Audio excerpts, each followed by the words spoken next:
हाँ जी, डिक्टेशन ठीक 5 सेकंड बाद स्टार्ट होगा।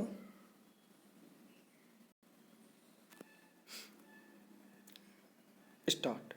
प्रत्येक स्वतंत्र राष्ट्र का अपना एक राष्ट्रीय चिन्ह होता है जिसका प्रयोग उस राष्ट्र के हर राजकीय कार्य में किया जाता है।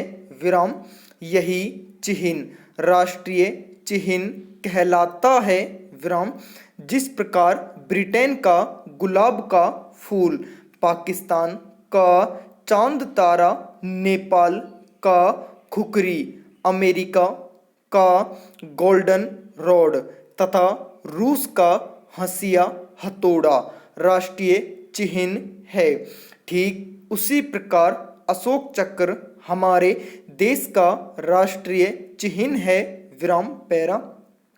भारत के प्रत्येक राजकीय कार्य में अशोक चक्र का प्रयोग होता है। विराम।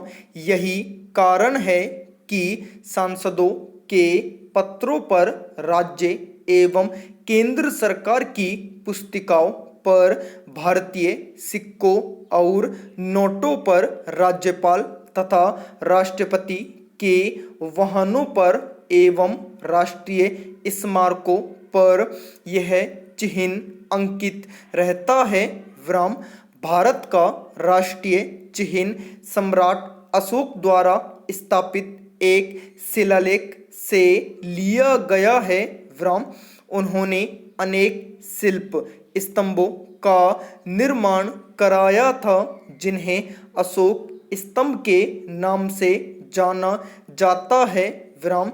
इन स्तंभों के शीर्ष भाग पर सिंह, गज, अश्व और वृषभ की मूर्तियां स्थापित है। विराम। साथ ही इन पर धार्मिक अभिलेख भी खुदे हैं। विराम पैरा। इन्हीं स्तंभों में से एक सारनाथ स्तंभ के शीर्ष सिंह को भारत के राष्ट्रीय चिन्ह के रूप में 26 जनवरी 1950 को संवैधानिक मान्यता दी गई। विराम। इसमें एक गोल चबूतरे पर 4 सिंहों को पीठ से पीठ सटाए उकड़ू बैठे दिखाया गया है, जिसमें 3 ही सिंहों के मुंह दिखाई पड़ते हैं। विराम। गोल चबूतरे के बीचों बीच एक चक्र का चिन्ह अंकित है। विराम। चक्र के दोनों ओर क्रमशः वृषभ और अश्व के चिन्ह है। विराम। इस चिन्ह के नीचे भारत का राष्ट्रीय वाक्य सत्यमेव जयते लिखा है। विराम पैरा। राष्ट्रीय चिन्ह पर खुदा हुआ हर चित्र प्रतीकात्मक है। विराम। शेर साहस, वीरता और चौकसी का प्रतीक है, जबकि वृषभ कठिन परिश्रम का। विराम। अश्व ताकत का द्योतक है तो चक्र धर्म का। विराम। सत्यमेव जयते का अर्थ है सत्य की ही विजय होती है। भारत के प्रत्येक नागरिक को अपने चरित्र एवं आचरण में इन गुणों को धारण करना चाहिए। विराम। इस प्रकार धर्म एवं कला की इस अनुपम कृति को स्वतंत्र भारत का राष्ट्रीय चिन्ह सर्वथा उचित है। विराम पैरा। अत्यधिक प्राचीन युग में मातृसत्तात्मक परिवार होता था, जिसमें माता परिवार की मुखिया होती थी और उसके नाम से ही परिवार जाना जाता था। विराम। कालक्रम से पितृ प्रधान परिवार होने लगे, किंतु मातृपद पूजनीय ही बना रहा। विराम।